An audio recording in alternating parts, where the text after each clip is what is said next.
Hola, ¿qué tal? Muy buen día. Es un gusto para mí el poder acompañarle en esta sesión de el curso El libro de Éxodo de la Escuela de Desarrollo Cristiano de la Iglesia Bíblica Torrefuerte. Agradezco mucho el que esté siguiendo este curso. Si ha decidido usted estudiar un poquito más a detalle este libro y ha decidido pues acompañarnos durante este curso. Pues agradezco mucho que haya tomado esa decisión y esperemos que este curso esté siendo de bendición para todos aquellos que lo están siguiendo. Estamos ya prácticamente en la sesión número 10 de nuestro curso. Recuerde que todos nuestros cursos de la Escuela de Desarrollo Cristiano son elaborados en 12 sesiones y en este caso estamos llegando a la sesión número 10, basándonos en el libro de Rafael Porter, Comprados por Dios, en colaboración con René Iraeta, donde desarrollan el estudio del libro de Éxodo a través de 12 capítulos. Y vamos a estudiar el capítulo 10 de este libro que los autores lo titulan como El Camino a Dios. Eh, Nosotros, hablando dentro de una temática del curso, si le pudiésemos poner una temática, bueno, vamos a hablar en este caso de lo que será el diseño del tabernáculo y junto con el tabernáculo, pues todo el mobiliario, los utensilios, así como también las vestimentas sacerdotales. Entonces, pues, qué mejor manera de dar inicio a nuestra sesión de hoy que con una oración. Vamos a orar. Amado Dios Padre, Señor, en el nombre precioso de Cristo Jesús, te damos muchas gracias por la oportunidad de estudiar esta sesión, ya la 10ª sesión, en la cual podemos no solamente hacer nuestra lectura, sino también nuestra reflexión, nuestra meditación. Te pedimos que seas tú mostrándonos todo aquello que quieras atesorar en nuestro corazón, que impacte nuestra vida y que dé gloria a tu nombre. Te damos gracias en el nombre de Cristo Jesús. Amén. Muy bien, pues el camino a Dios. Estamos tomando o retomando el curso de la historia que nos está narrando Éxodo. Moisés congregó al pueblo, le dice al pueblo que va a hablar con Dios, les dice que se mantengan a cierta distancia, porque hasta aquí, esto tiene que quedar muy claro en el panorama que estamos estudiando. Hasta aquí, Moisés prácticamente es el único intermediario, es la única persona de la humanidad que se presenta ante Dios, que está ante la presencia de Dios. Digamos que Moisés goza de este privilegio, ¿no? Sin embargo, no es un privilegio exclusivista. Dios quiere relacionarse también con los hombres, quiere que los hombres también están delante de su presencia. Entonces, Moisés sube al monte y ahí recibe una segunda revelación, el plan de relación de Dios para con el hombre. Así como tú, Moisés, puedes acceder a mi presencia, yo quiero que todo el pueblo y que todo hombre también acceda a mi presencia. ¿Cuál va a ser el medio? El tabernáculo. Entonces, Moisés sube al monte, recibe una revelación acerca del diseño que Dios tiene. No solamente cuando hablamos de tabernáculo, no solamente pensemos en la tienda física, ¿no? En esta tienda formada por pieles, ¿no? Rodeada por cortinas, con utensilios de sacrificio. Esto va mucho más allá, es todo un sistema de adoración, porque el propósito del tabernáculo es que el hombre ofrezca una adoración adecuada. Sé que para nuestros oídos modernos suena esto un tanto egoísta, ¿no? Porque alguien me tiene que decir cómo me tengo que relacionar con él. Bueno, la respuesta es muy sencilla, nos guste o no. Porque es Dios, porque se trata de Dios, porque Él es el creador y pues Él tiene todo el derecho, ¿no? ¿Por qué lo hace con Israel? Porque a Israel lo liberó de la esclavitud, le dio un nuevo estilo de vida. Como a muchos de nosotros nos ha liberado del pecado, nos ha liberado de cadenas del pasado Y dígame, si usted ha vivido una completa libertad en Dios, dígame si no bien vale la pena el caminar de acuerdo al paso que Él marca, de acuerdo a las exigencias que Él marca, que no son exigencias absolutistas. De repente hay gente que ha querido presentar el Evangelio o la temática bíblica a partir de un Dios despiadado o de un Dios caprichoso. Pero no, nuestro Dios no es un Dios griego que se maneja por el patos, por el humor del hígado. No es así. Dios, en este caso, se está mostrando en un ánimo por querer encontrarse con nuestros corazones. ¿Y por qué no le permite al hombre que sea él el que tome la iniciativa y que dé el paso? Porque eso provocaría que después el hombre se vuelva soberbio, ¿no? Por llevar el paso, por marcar la pauta. En todo tiempo, en todos los procesos de adoración a Dios, Dios siempre debe de llevar la pauta. Entonces, como le decía yo, hasta este momento solamente Moisés era quien se acercaba a la presencia de Dios. Ahora Dios quiere habitar en medio de todos y tenemos que entender que esto es una iniciativa que viene de Dios. Por lo tanto, no hay lugar para intento del hombre. Creo yo, cuando de repente muchas personas me preguntan, oye, ¿qué ofrece el cristianismo de diferente hacia otras religiones, ¿no?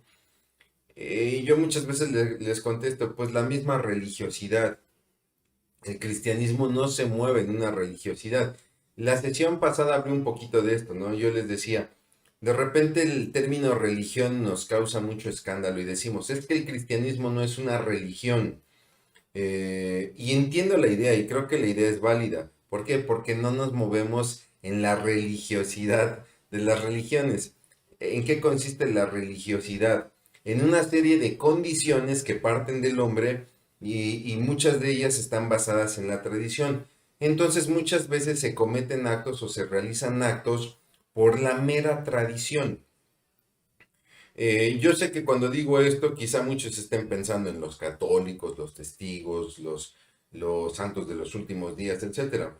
Pero ojo, porque esta religiosidad inclusive puede penetrar en el cristianismo y de repente en las iglesias cristianas podemos estar haciendo actividades o acciones simplemente por la tradición, porque así se han hecho. Oye, ¿y por qué no alabamos de esta otra manera? No, porque el pastor aquí siempre así lo ha hecho o porque los hermanos aquí siempre así lo han hecho, ¿no? O en esta iglesia así siempre se ha hecho. Y perdóneme, ahí también estamos cayendo en una religiosidad, ¿no? Es importante siempre estar abierto a lo que marca el Señor. Le repito, quien lleva la pauta es Dios.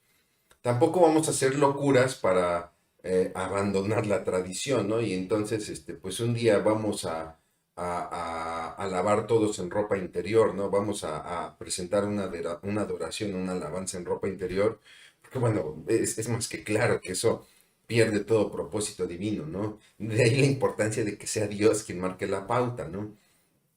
Pero si bien es cierto que el cristianismo no se mueve en la religiosidad, Santiago establece en la epístola, esta es la religión pura y sin mancha, ¿no? Visitar a los enfermos y a las viudas en sus tribulaciones. El mensaje de Santiago es este. Si le está escribiendo sobre todo a aquellos cristianos que vienen de un judaísmo y que quieren seguir manteniendo la tradición y les está diciendo, ¿quieres moverte en la religiosidad? Bueno, yo te voy a hablar entonces de cómo tiene que ser esa religiosidad. ¿Quieres moverte en la tradición? Deja la tradición de los vasos, de los jarros, y entonces muévete en la tradición de ayudar al prójimo, de visitar al pobre, a la viuda, al necesitado, que creo yo es algo que Jesús nos vino a enseñar, ¿no? Jesús vino por aquellos que la sociedad consideraba como marginados. Entonces, hablando de la religión, le repito, lo que me preguntan, ¿cuál es la diferencia entre el cristianismo y otras religiones? Que otras religiones se mueven en acciones que parten del hombre. El hombre tiene que buscar a Dios. Y para lograrlo, tiene que hacer una serie de acciones que lo congracien con Dios. Algunos le llaman sacramentos, una gracia extra. Sin embargo, en el cristianismo no es así. En el cristianismo, Dios es el que busca relacionarse con el hombre. Dios es el que pone todos los medios. El hombre simplemente tiene que adaptarse a esos medios. Y esos medios es lo que conocemos como la gracia de Dios. Dios en su gracia nos brinda esta oportunidad de relacionarnos con Él. Entonces nosotros no necesitamos una porción de gracia extra o un sacramento para acercarnos a Él.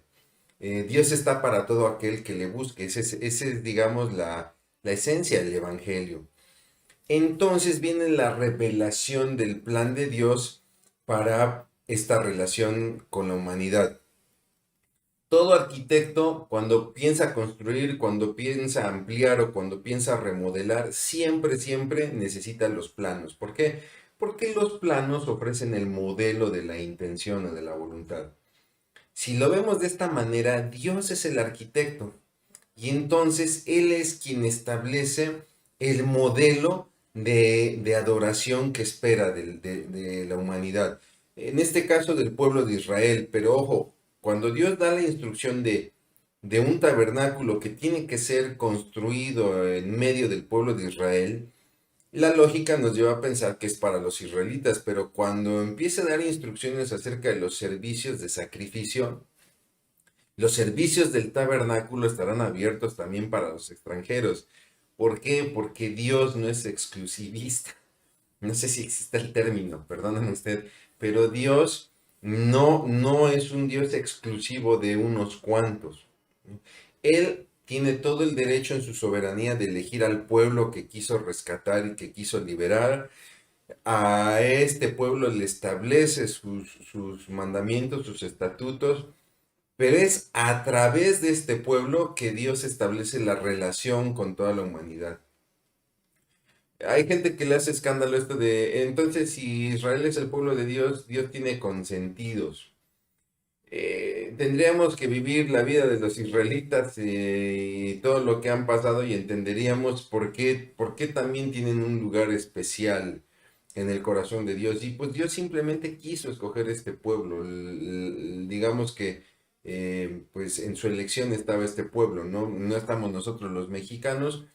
Sin embargo, no por eso vamos a añorar ser israelitas, porque al final de cuentas la bendición de la relación directa con Dios es dada a través de Cristo Jesús, y no importa si somos israelitas, mexicanos, guatemaltecos o qué sé yo, ¿no? Lo importante aquí es que Dios establece este diseño para toda la humanidad, le repito, donde la humanidad se tiene que adaptar a la pauta que marca el Señor. De ahí que va a ser muy constante la expresión, harás esto conforme a todo lo que se te muestre, ¿no? Dios le está dando indicaciones a Moisés y vas a construir la tienda así, así, asado, vas a hacer las cortinas de esta manera, vas a hacer el arca de esta manera, etcétera, y lo harás todo conforme al modelo que te he mostrado.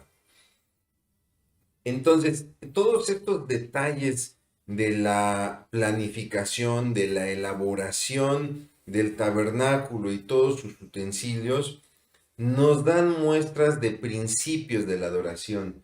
De aquí nosotros podemos rescatar principios que podemos llevar a nuestra adoración actual. No se trata eh, no se trata de rehacer el tabernáculo. No se trata de que hermanos, hermanas, si queremos regresar a la adoración verdadera, pues vamos a conseguir pieles de cabra, pieles de tejón, cortinas, vasos de bronce, vasos de oro, mesas, etcétera, y vamos a edificar nuevamente un tabernáculo. ¿Por qué? Porque ahora Cristo es nuestro tabernáculo, ¿no? Pero el tabernáculo histórico, lo vamos a llamar así, el tabernáculo del libro de Éxodo, nos muestra ciertos destellos del corazón de Dios y cómo espera que nosotros le adoremos, ¿no? El pueblo va a traer las ofrendas, ¿no? Dios le dice a Moisés que que el pueblo traiga de lo que los egipcios les habían dado a los israelitas cuando salieron, porque en realidad eso era pertenencia de Dios. Entonces, eso que les han dado los egipcios lo traerán porque servirá para los gastos del tabernáculo y será una ofrenda voluntaria. Esto es muy importante. Se habla mucho de la ofrenda, del diezmo, de que si es del Antiguo Testamento, que si es del Nuevo Testamento, etcétera. Eh, Independientemente de todo esto que ha causado mucha polémica, lo importante es que siempre vamos a observar que la ofrenda es voluntaria. No, es que tiene que ser el 10% porque Abraham ofreció el 10% a Melquisedec, etcétera. Mi hermano, mi hermana, eso nació en el corazón de Abraham. Si usted lo quiere hacer así, adelante. El punto que no me canso de referir es que como iglesia, aquí nosotros no buscamos torcerles la mano, y mucho menos con asuntos de fe y asuntos espirituales. Mira, es que te están pasando cosas malas porque no has traído tu ofrenda a la iglesia. Si amas a Dios, muéstralo con el billete que salga de tu bolsa. Obviamente, si sacas un billete de 20 pesos, pues ese sería tu amor que es muy pobre. Saca el de 500, saca el de 1000. Eso no, mi hermano, eso no, mi hermano, eso no es bíblico. En tu corazón tú tienes el ofrendar por la iglesia porque la iglesia tiene sus gastos, sus necesidades, como los tuvo el tabernáculo. Eso tiene que salir de tu corazón. ¿Por qué? Porque cuando algo sale de mi corazón, me vuelvo un dador alegre. Cuando yo soy obligado a dar, eso puede traer a veces hasta un corazón contristado. Y un corazón contristado es un corazón dañado, y un corazón dañado daña a otros corazones. Si nosotros impusiéramos cuotas, a ver, todo aquel que quiera gozar de un servicio en la iglesia bíblica Torrefuerte tiene que traer tanto dinero, quizá mucha gente se iría, quizá mucha gente en su necesidad se quedaría, pero daría con pesar. Y a partir de ahí, mi hermano, mi hermana, perdemos la bendición de ser iglesia. Mi hermano, mi hermana, yo considero que es importante, y no porque lo diga yo, pero como iglesia consideramos que es importante la ofrenda. ¿Por qué? Porque a través del ofrendar Dios nos enseña a desprendernos de los bienes y no ser como este joven rico que quería seguir a Jesús. Y que Jesús le dice, vende todo lo que tienes, dalo a los pobres y sígueme. Y simplemente no pudo, se va entristecido, ¿no? No queremos eso, hermano, hermano. Lo que queremos es que en tu cristianismo tú aprendas a desprenderte de las cosas, pero que no sea bajo cuotas ni bajo amenazas. ¿No? Es que si no traes tu ofrenda o tu diezmo, Dios se podría desquitar hasta con uno de tus hijos. Eso sería muy lamentable y va en contra de la esencia del Evangelio. Yo te puedo decir, mi hermano, mi hermana, sí, la iglesia tiene gastos que tienen que ser cubiertos, gastos desde básicos, le llaman algunos gastos fijos, agua, luz, internet, ¿no? Otros gastos variables, ¿no?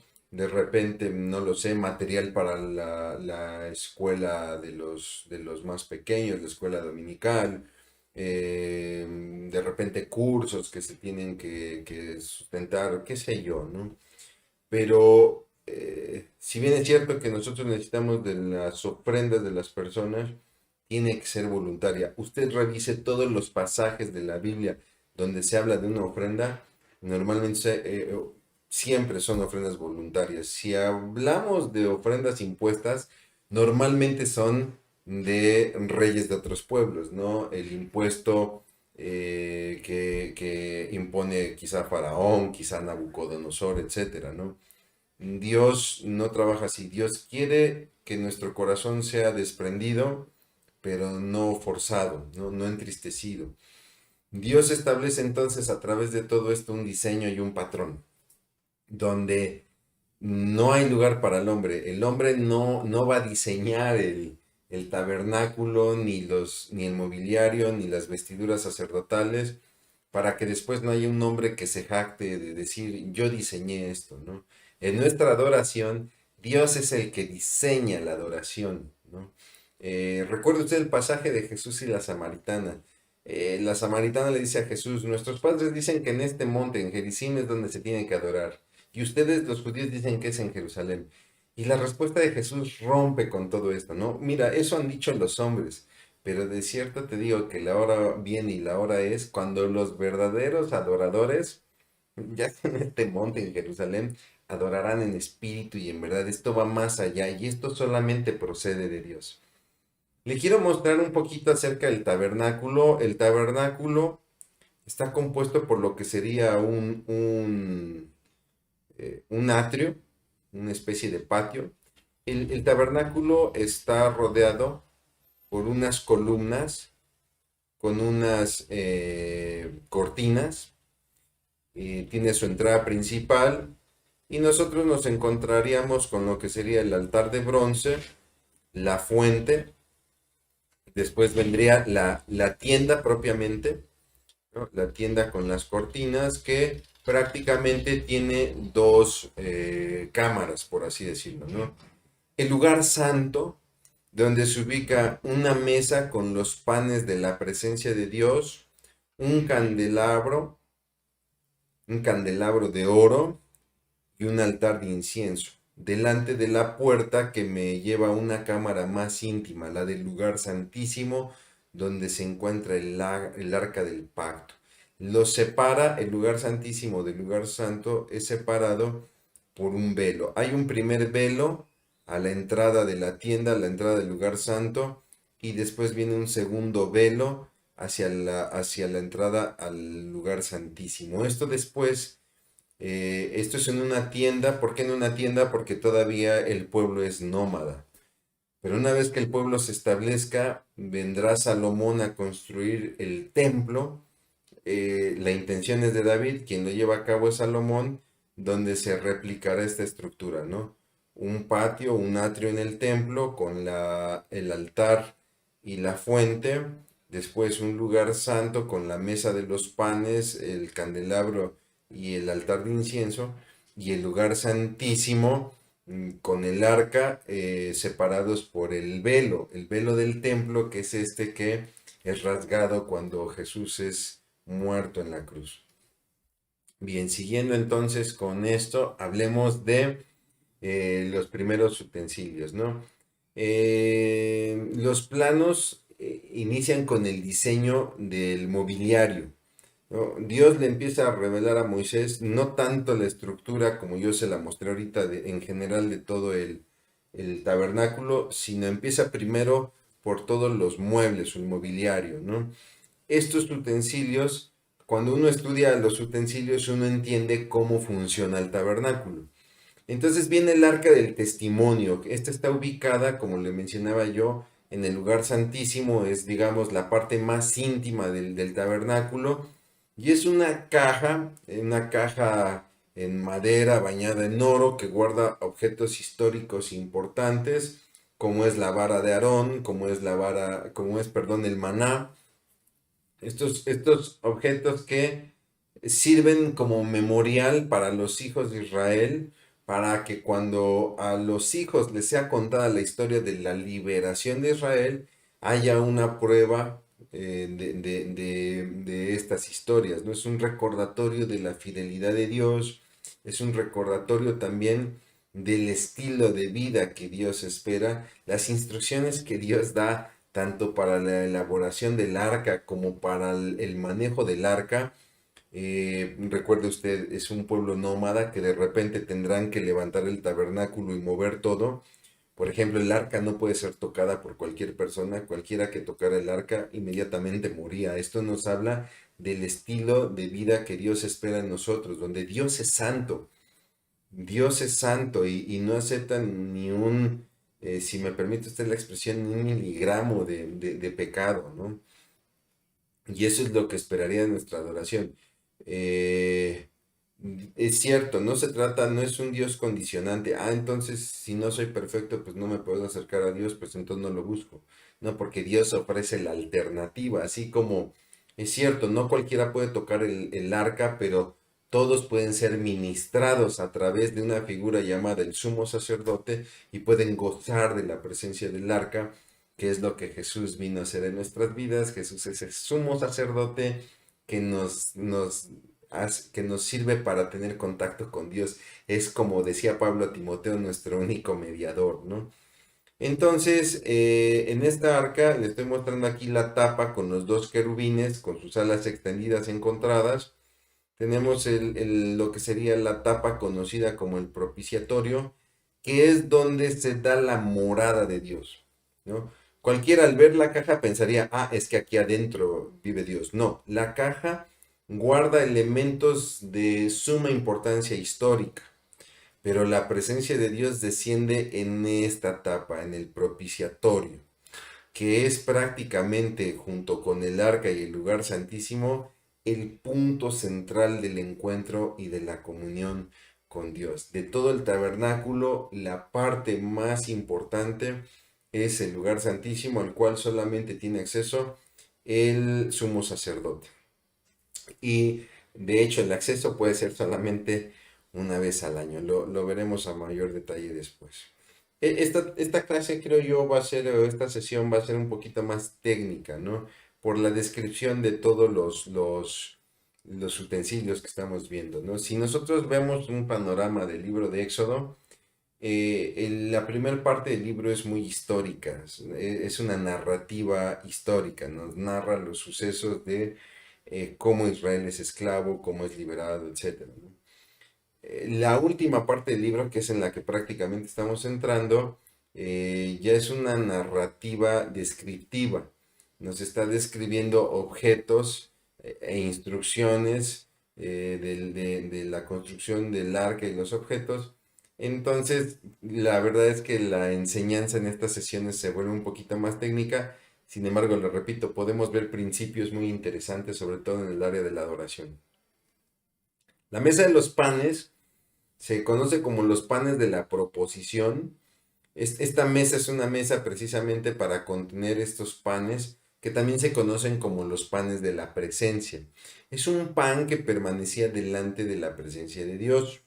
En esta mesa, una mesa también bañada en oro, llevaba dos varas porque, le repito, al ser un pueblo nómada, de repente se tenían que mover, se guardaban todos los utensilios y entonces esta mesa, como el arca, como la misma mesa de incienso, tienen estas varas para ser transportadas, ¿no?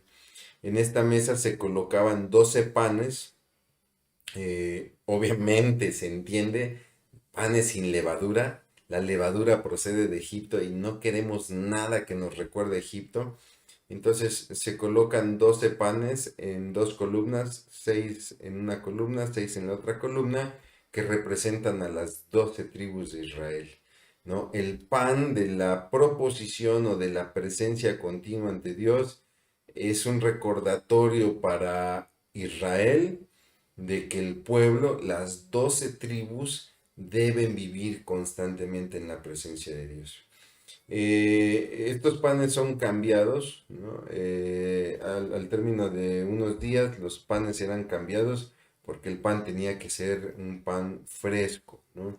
Y esto también trataba de ministrar en los israelitas el cambio constante en la presencia de Dios. Mi hermano, mi hermana, en el cristianismo tú y yo no podemos ser igual siempre, no podemos ser como llegamos. He escuchado a mucha gente decir, pues es que así soy y ni modo, ¿no? Pues es que yo ya soy una persona de edad y pues ya no voy a cambiar. O lo decimos de otros, ¿no? No, mira, ya ni lo molestes, es una persona que pues así es que es su edad y ya no va a cambiar. Perdóname, pero si decimos que somos cristianos, si decimos que estamos en Cristo, entonces tenemos que hacer viva la declaración de Pablo a los Corintios, ¿no? De modo que si alguno está en Cristo, nueva criatura es, las cosas viejas pasaron. No me puedes decir que eres así y que siempre has sido así, porque entonces algo está siendo corto. Negar que yo puedo vivir una vida nueva en Cristo Jesús es prácticamente negar la resurrección de Jesús. Porque la resurrección de Jesús no solamente trajo en nuestras vidas el resucitar para vida eterna, junto con Él, sino también una novedad de vida en esta vida, ¿no? Entonces, Es muy importante que así como los panes eran cambiados por pan fresco, nosotros constantemente estemos examinando nuestra vida y estemos haciendo los cambios necesarios, los cambios requeridos para estar ante la presencia de Dios. El propósito también de esta mesa, pues es un testimonio de la provisión de Dios al vivir a su presencia, ¿no? ¿Qué mejor testimonio de provisión que el pan? ¿No? Y ante la presencia de Dios, Dios siempre, siempre va a traer su provisión. Continuando entonces, tenemos el candelero de oro.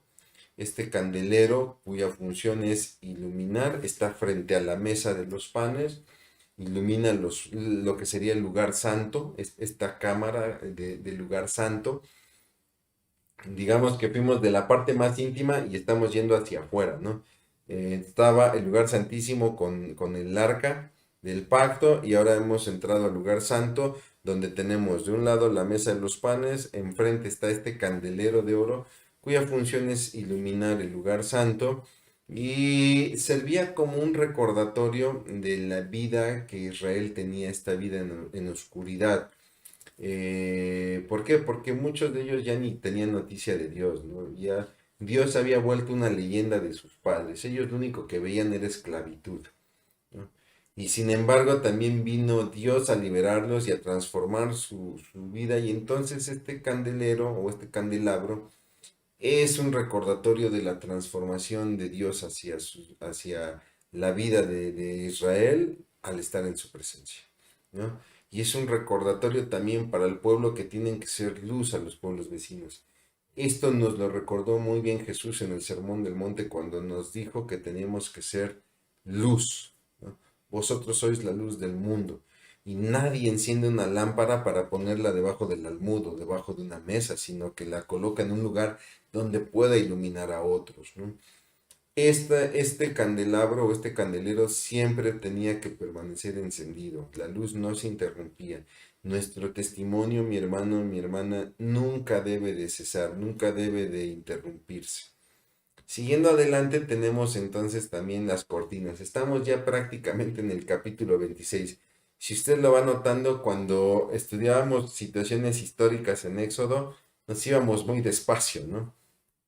Pero ahora que ya estamos entrando a la parte descriptiva de utensilios, de la tienda, etcétera, pues prácticamente aquí ya estamos yéndonos un poquito más rápido. Entonces, todo el capítulo 26 empieza a hablar acerca de la estructura. Y lo primero que menciona es la construcción de las cortinas. Las cortinas prácticamente son cuatro cortinas. Me voy a permitir aquí mostrar lo que sería la primera que va prácticamente en la estructura. Si este es el tabernáculo completo, aquí está lo que le decía yo, las cortinas que rodean el patio del tabernáculo, lo que sería el atrio con el altar del holocausto, la fuente para que se laven los sacerdotes. Y aquí está prácticamente las dos cámaras, el lugar santo y al fondo el lugar santísimo.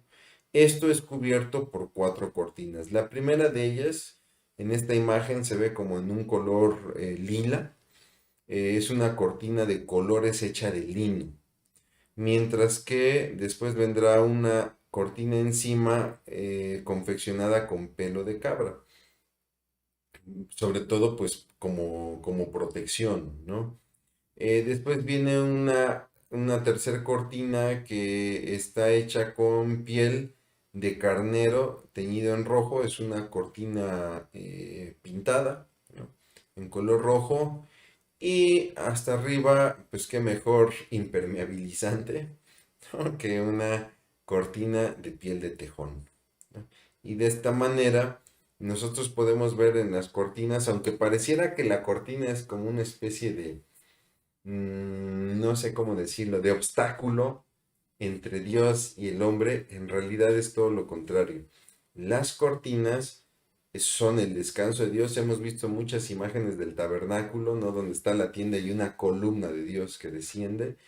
Ahí desciende la columna de Dios para reposar en el propiciatorio, en la tapa del arca que le mencionaba, ¿no? Y obviamente estas cortinas ofrecen protección a los hombres para no ser consumidos por la gloria de Dios.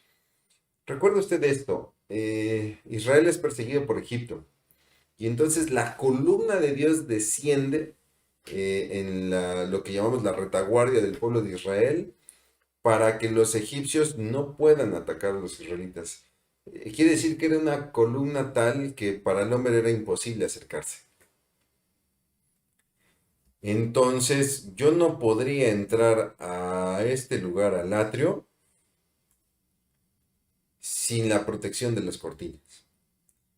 Cuando desciende la columna al tabernáculo, al lugar santísimo, lo hace reposando en las cortinas. Y de esta manera las personas cercanas al tabernáculo no eran afectadas, se podían acercar, cosa que los egipcios no pudieron. Tome en cuenta que hacia alrededor del tabernáculo, aquí solamente la imagen me muestra tierra, terrenos, pero tome en cuenta que aquí va a haber tiendas que habitarán las 12 tribus, ¿no? Entonces la cortina se vuelve un objeto de protección. Son el antecedente del velo del templo, ¿no? Sobre todo las cortinas del interior.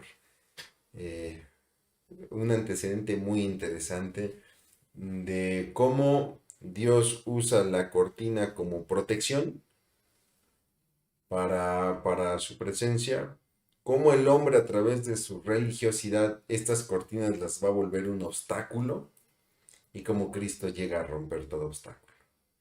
Y en siguiendo adelante, vámonos a la parte del atrio, salimos de la tienda, llegamos al patio, al atrio, y ahí tenemos el altar de bronce. Sé que nos faltó un mueble del lugar santo, pero estoy tratando de seguir el orden que sigue el libro, ¿no? El libro de Éxodo. Y entonces empieza la descripción del altar de bronce, que estará ubicado en el atrio y es un altar con una rejilla donde aquí se colocarán los sacrificios para ser quemados, ¿no? Como puede ver, también tiene sus varas para ser transportado, los cuernos donde serán rociada la sangre de los sacrificios. Y bueno, pues estos sirven para todos estos sacrificios donde el hombre busca ser redimido. Es una redención a través del sacrificio hecho por sangre, ¿no? ¿Para qué? Para establecer la comunión de Dios, pero es una comunión que se basa en la limpieza y el perdón. Si yo me quiero acercar a Dios, mi hermano, mi hermana, yo tengo que buscar ser limpiado por Él y ser perdonado por Él. Y aunque esto que acabo de decir pudiera sonar como muy caprichoso, uy, pues qué Dios, ¿no? Que solamente me acepta limpio y puro, no lo veamos desde esa perspectiva, ¿no? Tenemos que entrar en una realidad, mi hermano, mi hermana. Todos estamos sucios por el pecado y no podemos estar delante de Dios por esa suciedad. Si queremos estar con Dios necesitamos esa limpieza, pero esa limpieza no la podemos generar ni tú ni yo, solamente Dios nos puede limpiar. Solamente Dios nos puede limpiar, pero déjame decirte algo que es maravilloso. Dios nos quiere limpiar. Muchas veces cometemos el error de querer limpiarnos nosotros mismos para tener esta comunión con Dios. Y obviamente fracasamos. No es que Dios sea caprichoso, es que es tal su santidad y su pureza que Él no puede estar delante de la mancha del pecado. Y más que no puede, no quiere, porque es omnipotente, pero es tal su pureza que Él no quiere estar delante del pecado, ¿no? Pero sí quiere tener una relación con nosotros. Entonces, Él tiene un plan de limpieza y de perdón a través de Cristo Jesús en nosotros, ¿no? Y yo sé, si usted no es creyente y me escucha, yo sé, ay, eso suena muy fanático, yo lo sé. No es razonable, porque Dios no se mueve a través de la razón es del hombre, y si esto fuera razonable, todo recaería en el hombre, y el hombre se llevaría la gloria. Esto que suena quizá muy disparatado, si usted quiere, solamente puede ser aceptado por la fe, y la fe procede de Dios. Le repito, en los procesos de glorificación a Dios, solamente Dios lleva la pauta.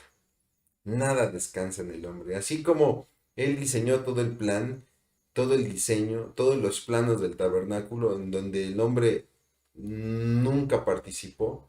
El tabernáculo es autoría completa de Dios. El plan de salvación del hombre es autoría completa de Dios. Esta comunión a través de la limpieza y el perdón sigue vigente. Si nosotros leemos Juan, primera de Juan, la primera epístola de Juan 1:9, nos habla precisamente que si confesamos nuestros pecados, fiel y justo es el Señor para perdonar nuestros pecados y limpiarnos de toda maldad. Hoy nuestra limpieza y nuestro perdón descansa en Cristo Jesús. Si nosotros le confesamos nuestros pecados a Él, porque a Él es al que ofendimos, Él es fiel y justo. Es fiel porque obedeció y obedeció hasta la muerte de cruz. Y es justo porque Él padeció un juicio que nos tocaba a nosotros, los injustos. Él lo padeció siendo justo. Y con esas dos razones son suficientes para otorgarnos la limpieza y el perdón. Obviamente, tiene que existir la voluntad de parte nuestra de buscar esa limpieza y ese perdón. Entonces, más que ver si es razonable lo que digo, yo le invitaría a que tome la decisión de acercarse a Dios, de buscar su limpieza y su perdón.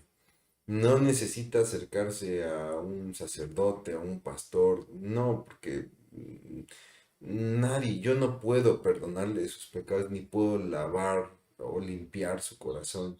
Vamos, no puedo ni limpiar mi propio corazón, ni perdonarme de mis pecados. Solamente en Cristo esto es posible. La redención y la restauración del pueblo es a través de sangre. Y por usted y por mí, Cristo ha entregado su vida, ha derramado su sangre en la cruz. Siguiendo adelante, vienen indicaciones para el sacerdocio en prácticamente dos capítulos. El capítulo 28 se refiere a todo lo que es la vestimenta para los sacerdotes, que es un requisito para el servicio en el tabernáculo, y también es algo que distingue a todos aquellos que sirven a Dios, ¿no? Se habla acerca del efod, donde ahí se colocan los nombres de las tribus, también el pectoral con las 12 piedras, también con los nombres de las tribus, la representación de las 12 tribus. Existen también estas piedras llamadas Urim y Tumim. Ahorita les voy a mostrar una imagen descriptiva, donde estas piedras van a servir para que los sacerdotes consulten a Dios a través de estas piedras, ¿no? Sobre todo en decisiones importantes. Otras vestimentas, pues tenemos el manto que cubre el cuerpo del sacerdote, sobre todo por si tiene que subir escalinatas. Dice la palabra que no se vean sus vergüenzas, es decir, que no se vean sus partes íntimas.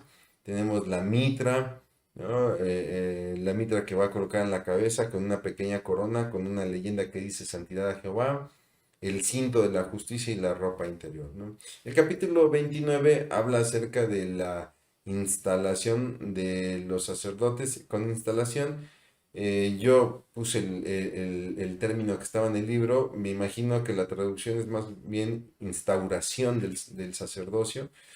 Y entonces da las indicaciones Dios de la consagración de Aarón y de sus hijos y del proceso de purificación de sacerdotes.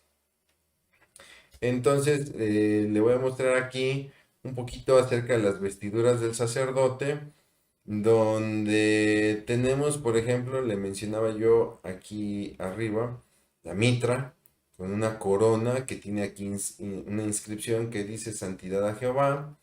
Viene lo que sería el efod. Bueno, voy a ir primero hacia lo que sería el manto, ¿no? Lo que va abajo, que es el manto, este manto que requiere peso para que su largura y su peso no muestre partes íntimas. De ahí vendría un borde del manto con campanillas. Muy interesante el uso de las campanillas o el propósito de las campanillas. Quiero aclarar que esto que estamos viendo es la vestidura del sumo sacerdote.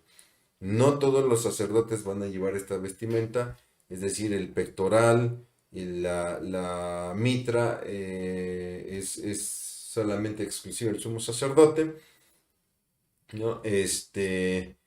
Y bueno, el sumo sacerdote lleva estas campanillas en el borde del manto porque él entraba al lugar santísimo. Pero si el sacerdote no era correctamente limpio, puro, en ese momento él caía muerto delante de la presencia de Dios, delante del arca del pacto. ¿Cómo saber si el sacerdote que estaba adentro ha muerto? Porque dejan de sonar las campanillas. De hecho, cuando el sacerdote entraba a ministrar, se le ataba un lazo al pie. Y él entraba y ministraba sacrificio en el arca del pacto, ¿no? Y bueno, pues si el sacerdote era limpio delante de la presencia de Dios, terminaba de ministrar y salía por su propio pie. Pero si el sacerdote no se había purificado correctamente, él caía muerto delante de la presencia del arca del pacto, delante de la presencia de Dios. Los sacerdotes desde el lugar santo o desde el atrio, al no escuchar las campanillas, entendían que el sacerdote había muerto, no se había purificado y empezaban a jalar el lazo para sacar al cuerpo, ¿no? Son cosas muy interesantes de la práctica del sacerdocio. Bueno, tenemos lo que es el cinto de la justicia, tenemos lo que es el pectoral con las 12 piedras. La Biblia describe qué piedras son y en cada una de ellas la representación de las 12 tribus de Israel. Y aquí están unas piedras de ónice que son el Urim y el Tumim, que son estas piedras que le menciono, servían para consultar a Dios, para consultar a Jehová.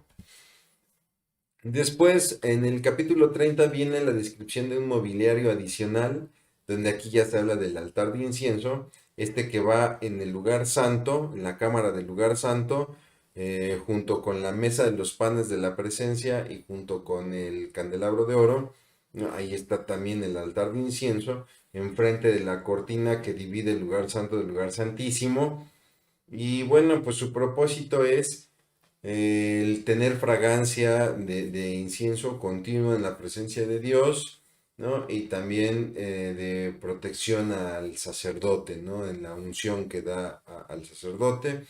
Viene también lo que sería las indicaciones de la ofrenda de rescate, donde se tiene que pagar un tributo. Los mayores de 20 años tendrán que pagar un tributo para el mantenimiento del tabernáculo. Recuerda usted que lo que se pidió de los egipcios era para la construcción del tabernáculo, pero de ahí vendrá un mantenimiento donde todas las personas mayores de 20 años, perdón, tendrán que dar como tributo medio ciclo de plata.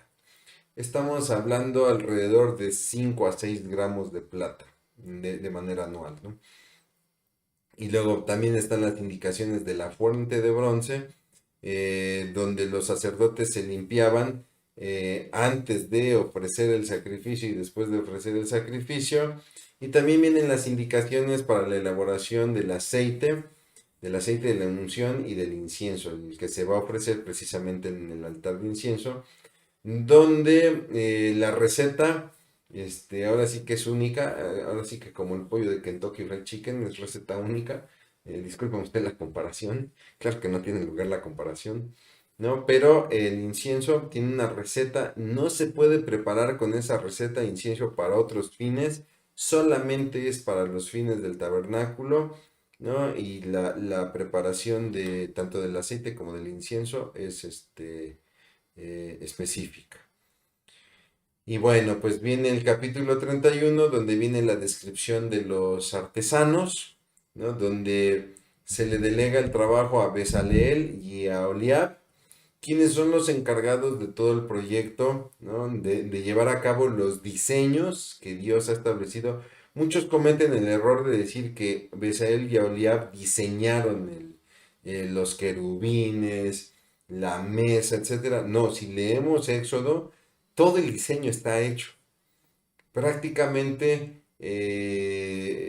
digamos que Besael y Aholiab son como los maestros de obra, ¿no? Dios es el arquitecto y Besael y Aholiab son los maestros de obra que llevarán a cabo todo conforme les ha dicho el arquitecto. Y entonces, pese a todo esto, sigue la observancia del día de reposo, ¿no? Aunque era importante construir el tabernáculo, Dios le recuerda a Moisés que deben descansar el día de reposo, que es el día del Señor, y termina de dar Dios estas instrucciones a Moisés, se las entrega en una tabla, escritas por el dedo de Dios, así lo dicen las escrituras, y entonces Moisés regresa al pueblo. Muy bien, hasta aquí sería nuestra sesión número 10, donde hemos hablado de temas como la adoración a Dios, el modelo del tabernáculo, la utilidad del tabernáculo vista a través de su mobiliario, el sacerdocio y toda esta artesanía que es prácticamente obra de Dios. Preguntas de tarea, preguntas para reflexionar, sobre todo en el área de la adoración. ¿Cómo estamos en el área de la adoración? Cuando usted adora a Dios, ¿cómo lo hace? ¿Usted adora a Dios de acuerdo al modelo de Dios o usted ha creado su propio modelo? Por favor, yo le pido encarecidamente que medite sobre estas preguntas. En realidad, cuando yo busco adorar a Dios, lo hago de acuerdo a sus parámetros, de acuerdo a sus principios, a sus estatutos, como Él quiere que yo le adore, o más bien estoy realizando una adoración de acuerdo a mi experiencia, de acuerdo a mis gustos, etcétera, ¿no? Trate, por favor, de ser honesto en la respuesta de estas preguntas. De acuerdo al modelo bíblico, ¿cómo podría describir al verdadero adorador? ¿No? Jesús le decía a la samaritana, la hora viene en que los verdaderos adoradores adorarán en espíritu y en verdad. Bueno, de acuerdo a este estudio que hemos visto con todos estos mobiliarios, con todo el mobiliario, perdón, del tabernáculo, ¿cómo podría usted describir entonces al verdadero adorador? Porque la presencia de los panes, la provisión de la presencia continua de los panes, la iluminación constante del candelero, pues nos deja muchas cosas que reflexionar acerca de la adoración, ¿no? El velo del templo se convirtió en un obstáculo entre Dios y los hombres por la religiosidad del hombre, ¿no? ¿Considera usted que en su vida todavía existen velos que pudieran obstaculizar, perdón, su relación con Dios? ¿Considera usted que el sacerdocio aún requiere de la unción y santidad como Dios se la pidió en ese momento a Moisés para el sacerdocio de Aarón? ¿Y usted se considera sacerdote de Dios? ¿O usted tiene la idea de que solamente los sacerdotes son aquellos que trabajan en la iglesia, los pastores, los evangelistas, los misioneros? Porque Pedro establece en su primera epístola que nosotros somos un real sacerdocio. Por lo tanto, también requerimos de la unción y santidad. Mi invitación es que reflexione en esto y que le pida usted a Dios ejercer un sacerdocio en su hogar, un sacerdocio en su iglesia, en su ministerio, y que Dios le colme de unción y santidad. Vamos a orar. Bendito Dios Padre, Señor, en el nombre precioso de Cristo Jesús. Te damos muchas gracias, Padre, por esta sesión, por estas enseñanzas que nos das a través de este maravilloso libro del Éxodo. Te pedimos, Dios, primeramente que nos ayudes a ser adoradores en espíritu y en verdad, Padre, Señor, y que tengamos de ti, Padre, la unción, Padre, Señor, la unción necesaria, Padre, y la santidad requerida, mi Dios, para poder, Señor, ejercer un sacerdocio y una adoración como tú mereces, Padre. Te damos gracias, mi Dios, te amamos, te bendecimos en el nombre de Cristo Jesús. Amén. Pues nuevamente agradezco mucho el que se haya conectado a esta sesión, el que haya seguido esta sesión. Iremos ya prácticamente por las dos últimas sesiones para terminar este curso. Le pediría por favor que siga leyendo, que siga haciendo su lectura del libro de Éxodo, más quizá algunas lecturas complementarias que usted podría hacer. Utilice las referencias cruzadas de su Biblia o referencias temáticas, concordancias, y enriquezca a usted y sea usted ricamente bendecido por este estudio del libro de Éxodo. Dios le bendiga.